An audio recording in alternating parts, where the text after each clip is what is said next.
Coming to stage right now. You love him. He works here, and he's also a comic. Give it up for Ryan Vea.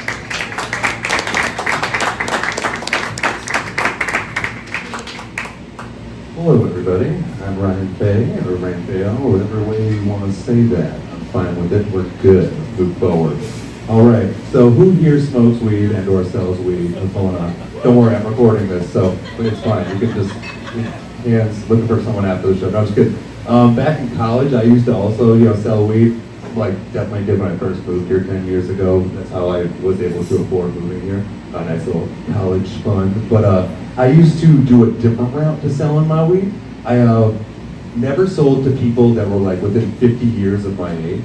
I'd only go to like bar owners.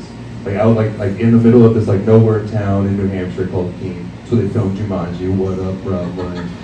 But anyways, I'd find the old guys, and then that way, like double charge them for everything because they don't know anybody else. You know what I mean? It's one of the greatest things of all time.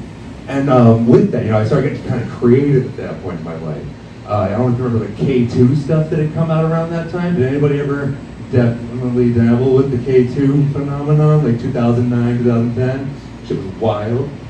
It like made you have like dark thoughts, and everyone was like, "It's happy weed." And you're like, "It's free weed." And you're like, and it's like gonna destroy my soul, sort of weed. So like, it still smells like weed though, which is the cool part. Because I was smoking in a church parking lot, like 2009, 2010, again, whenever it was big.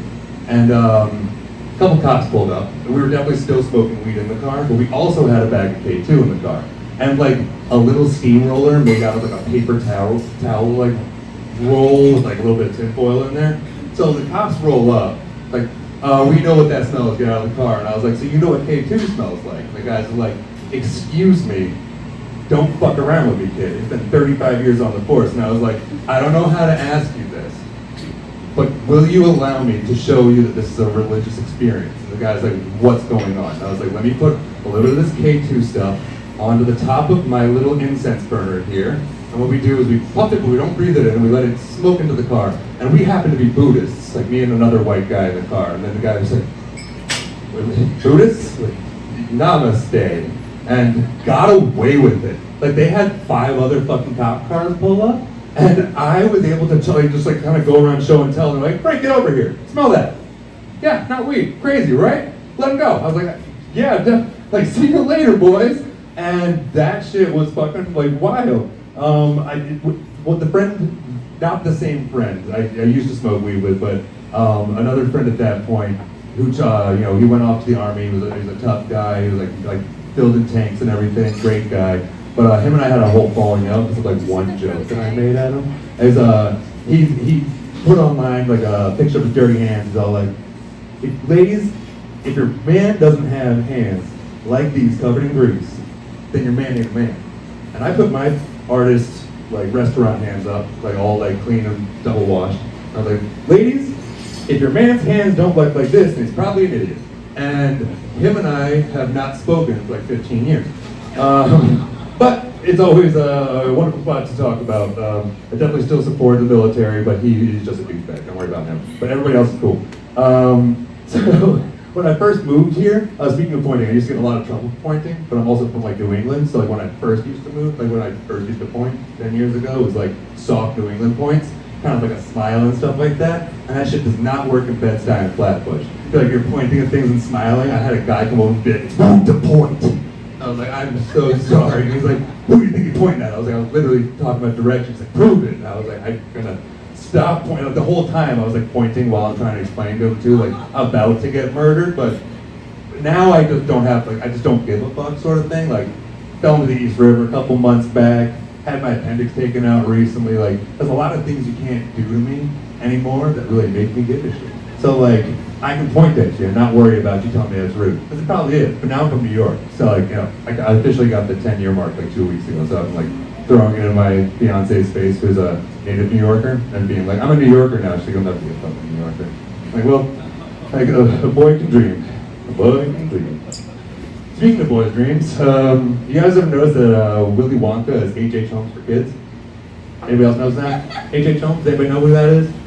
1883, World's Fair, Chicago, prolific serial killer, killed like 300 people in his little murder castle built out in Chicago. No, nobody, not ringing a bell.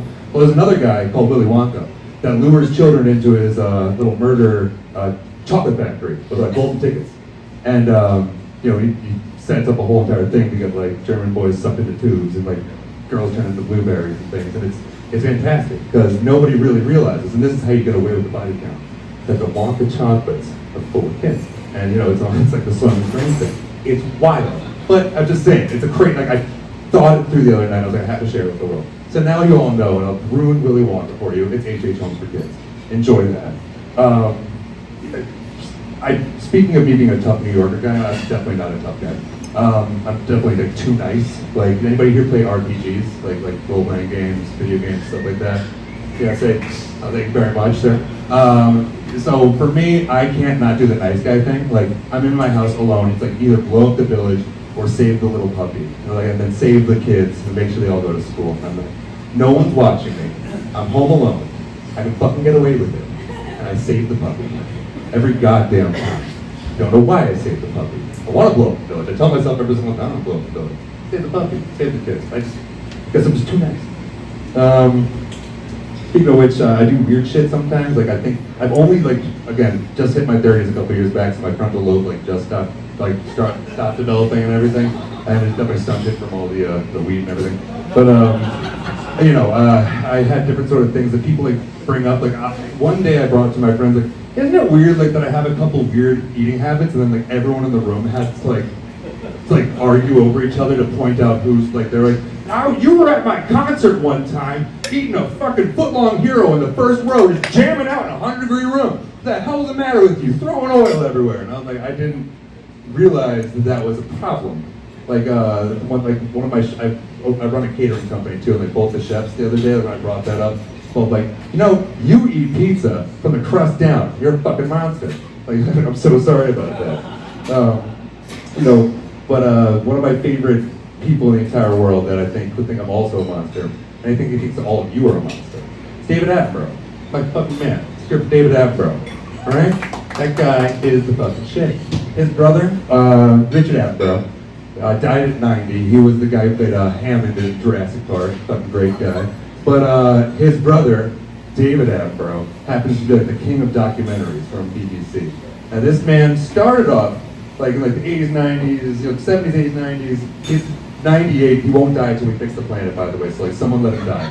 Someone fucking start actually recycling. But he started off his career very, very happy about the planet. Look at these glaciers. Look at everything. Aren't you guys so happy? It's if you look around, whenever the grass goes away with fire, new life is all good.